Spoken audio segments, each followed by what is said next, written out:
When Christopher Columbus set foot on the island of Cuba on October 28, 1492, he believed he had landed on the shores of the continental empire of the Great Khan, the land Marco Polo had described in his travel logs as having unimaginable riches.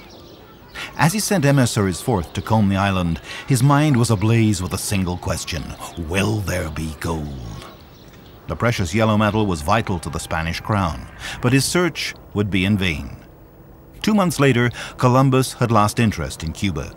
For the Italian explorer, the island was just another stepping stone to Asia. The Indies couldn't be more than a few days sailing. Once again, he sailed off in pursuit of his dreams. The town of San Cristobal, which would become Havana, was founded by the Spanish in 1514 on the northern shore, 80 miles from Florida.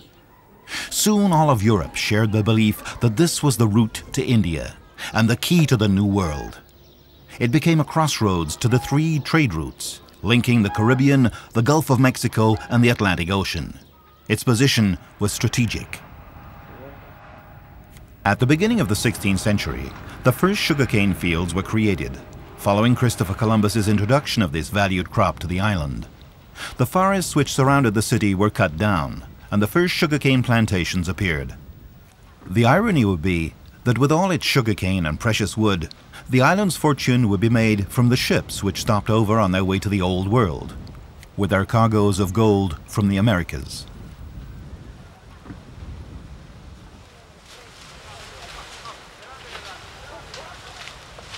The island was completely deforested in order to develop the sugarcane plantations.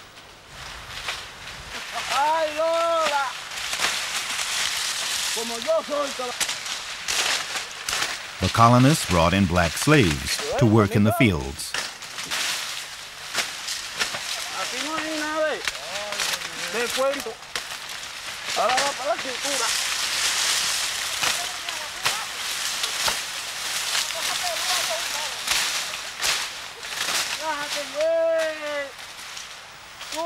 Havana became an important port of call and the heart of commerce between Europe, the Americas, and Africa. Sugarcane was a sure investment at that time and guaranteed the capital an important role as the center for trade in gold.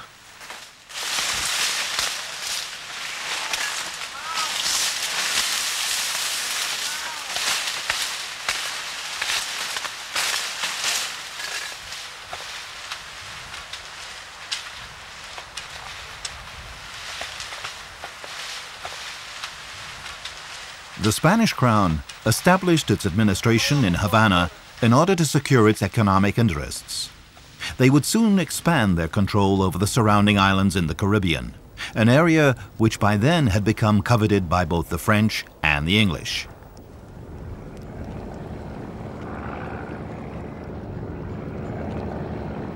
This was the beginning of 3 centuries of Spanish colonization.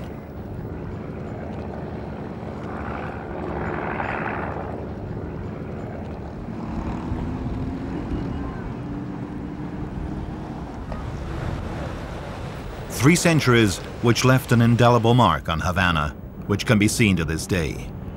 The architecture of the old city's buildings stands as witness to days gone by.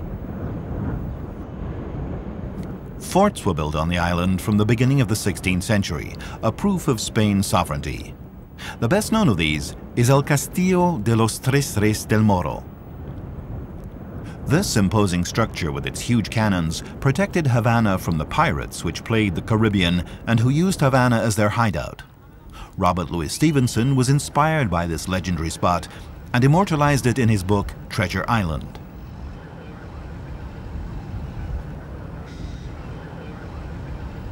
El Castillo del Morro is to Havana what the Eiffel Tower is to Paris, what the Kremlin is to Moscow. So wrote Juan Torrente, the castle's historian. Its lighthouse was a landmark to sailors and occupied a strategic spot in the city. El Castillo